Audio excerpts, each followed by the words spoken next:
what happens once you get through past the gatekeeper, okay? So we've crossed that first hurdle, now we're into the money zone. We're speaking to the decision maker, and this is really where we have the opportunity to deliver this killer pitch. So now you're on the phone with the decision maker. So here's some effective openers that I've really tried and tested and perfected and have found to be the most efficient over the years from literally making over 1 million cold calls.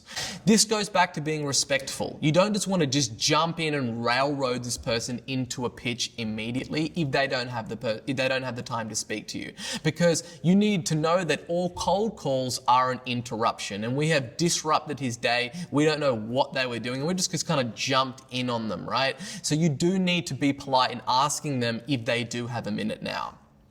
If no, you simply want to state, right? Okay, no problems. When can I get your full attention for about 18 minutes to demonstrate how we can deliver big promise of what they want to do for your company? I assure you this won't be a waste of your time. Right? Nice, short, punchy. You're bringing it back to the end desired benefit they want. You're letting them know a specific time. You're not saying, when can I speak to you? And they have no understanding of what a time commitment they're making. Just 18 minutes of your time. And I guarantee you this will be a good use of your time. So you're kind of finishing with a strong point as well.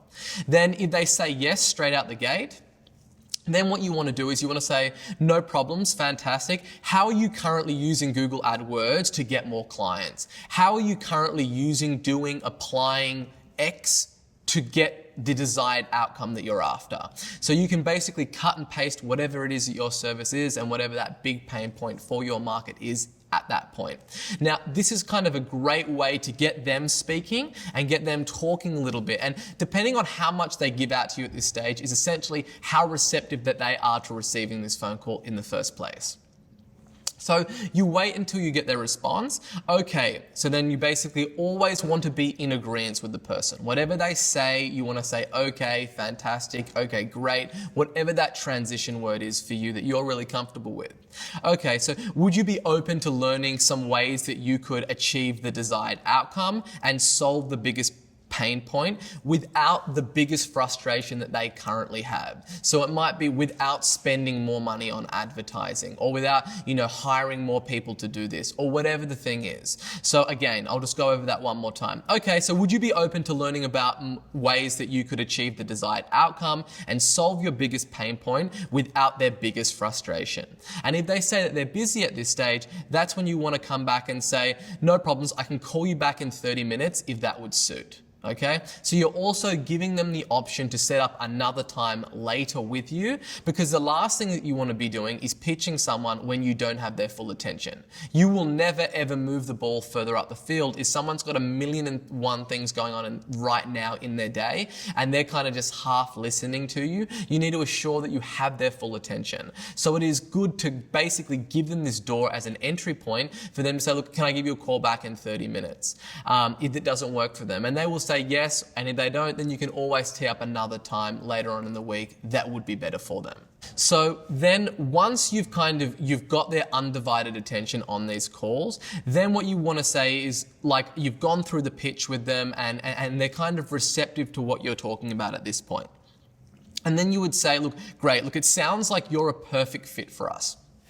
At this stage, they've already told you how they're using this, or how they're kind of using this service or program to solve their biggest problem. So you've listened and you can probe a little bit at that point in the call and really find out what those pain points are. So we're not trying to close a deal on this call. We're trying to set up another call to really go through our offer in greater detail, where we can set some time aside with that prospect. So this call is basically, okay, cool, you've done some initial probing. It sounds like you'd be a perfect fit. What I want to go do now is do this audit for you, or give you all this free value, or give you a roadmap, give you this cheat sheet, and just tee up a time with you that I can walk you through that later in the week. Okay? So that's essentially what you want to get through. We want to take this person through those gradual steps that it takes in order to turn that person into a paying client.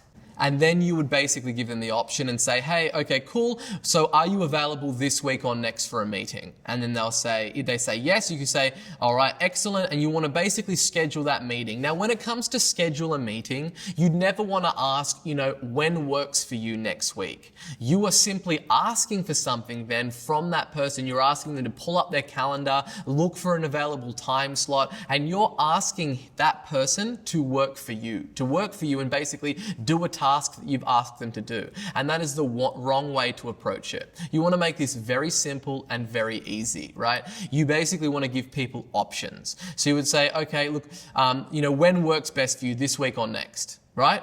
This week or next, that's an option. And then saying, okay, does Tuesday or Thursday work? And then they'll say, Tuesday works. Awesome. Morning or afternoon?